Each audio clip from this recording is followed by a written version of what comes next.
commands his machine gun operator to annihilate everyone. After confirming that all the people are dead, they put on gas masks and then toss some chemicals at the deceased. Captain Jan Lozana is blinded and is begging that his life is spared. He headbutted a judge and is being punished for the action. He is in front of a firing squad, ready to execute him. He asks them to get his uncle, who happens to be the general.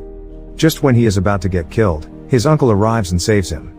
He is then taken to his uncle's office. General Lozano reminds his nephew while they are at his office that this is the third time he has saved him and will be the last. In return for sparing his life, Jan is tasked to take an envelope to Colonel Alarcos and return back before dawn. The colonel is on the other side of the mountain range, and getting there is next to impossible. He won't be alone in this journey as he will be accompanied by 17-year-old Private De Cruz, a soldier accused of desertion and cowardice. De Cruz could have already been executed if not because of January. Jan goes to fetch De Cruz from his cell. He is told he'll be driving Jan to the 6th, where the colonel is. De Cruz hesitates, telling the captain there's no way to get back alive. Jan asks him for his forte, but De Cruz can't think of any. Upon leaving, Montoya calls Jan's attention. Two nurses carry Montoya after losing his arms from a mine. He asks Jan for a cigarette, but the head nurse yanks it from his lips. The German Schutzstaffel officer then asks that Montoya be taken to a facility. Jan then gives him another cigarette before he bids goodbye. Jan and De Cruz are now on their way to the 6th. Jan suggests that they use a shortcut to the valley. De Cruz does not like the idea but gives in. Moments later, Jan falls asleep. They then come across a group of soldiers. An officer initially does not allow them to pass. He wants to know where the two soldiers are headed to.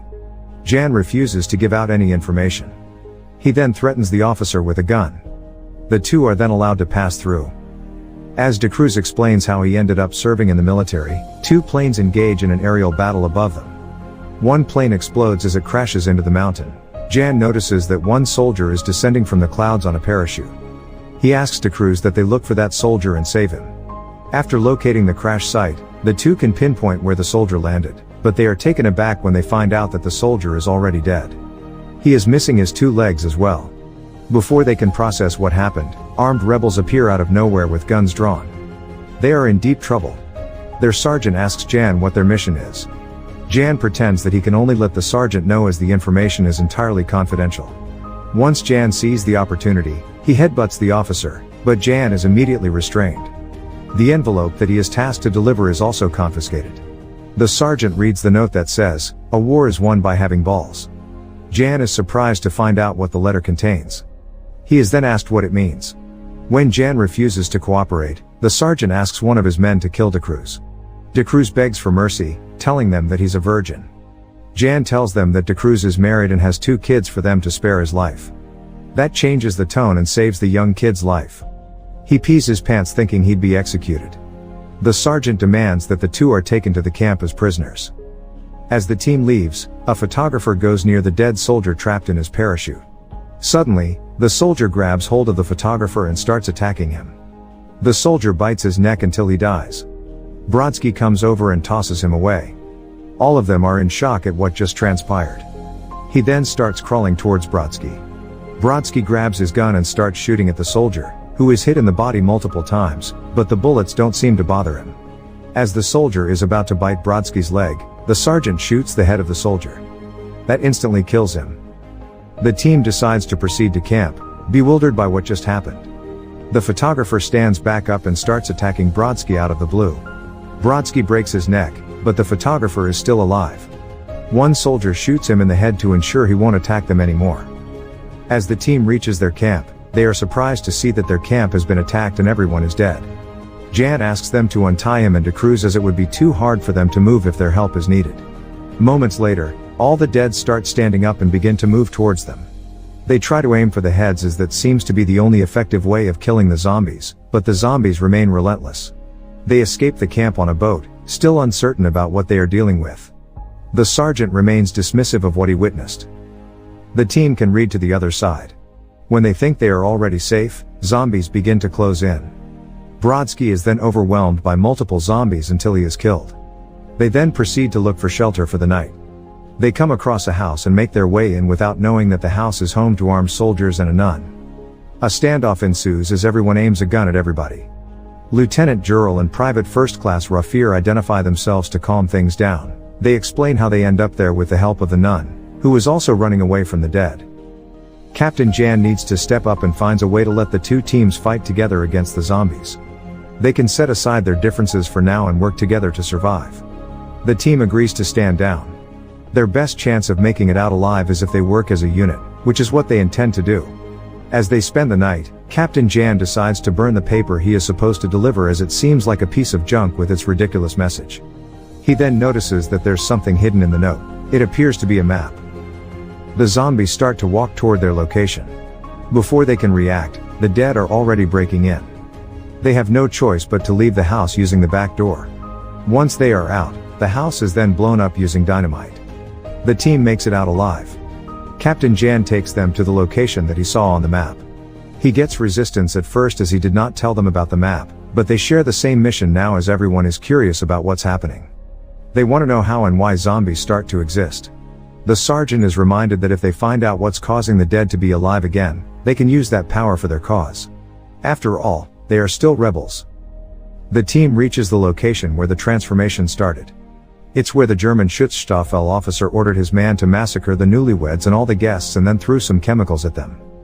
When they go inside, they discover that the bride survived the attack. She's been hiding inside ever since the mass murder. When the shooting happened, her husband fell on top of her, protecting her from the shooter. She adds that the Germans were doing some kind of experiment in the church. Zombies were taken inside their makeshift lab for study until chaos broke loose, and the Germans also became zombies. One of the rebels, Jamie, secretly collects the documents containing the formula to bring the dead to life. He then aims his gun at the rest of the team. His plan is to take the formula to their headquarters. Jamie believes that the powder that can turn people into zombies will help them win the war. The sergeant aims at Jamie and warns him not to proceed with his plan. Jamie takes De Cruz as a hostage, giving him enough time to separate from the group. That turns out to be fatal, as he is then devoured by starving zombies. The nun leads the team to a tunnel, as this is their only way out. The zombies are tailing them. Lieutenant Jurel and the bride have difficulty catching up as she is bitten and in pain. Moments later, she turns into a zombie. Jurel can get away from her, but she manages to bite Private First Class Rafir's shoe before she is killed. The team is uncertain if Rafir has been bitten. If he is, it means he is now infected and needs to be killed. Otherwise, he'd turn into a zombie and go after them. When he removes his shoe and his sock, he is happy to find out that the bite did not make it to his flesh. What a lucky break. As the team can escape the zombies, the nun decides to stay and face the dead. She uses her shotgun to finish what she started.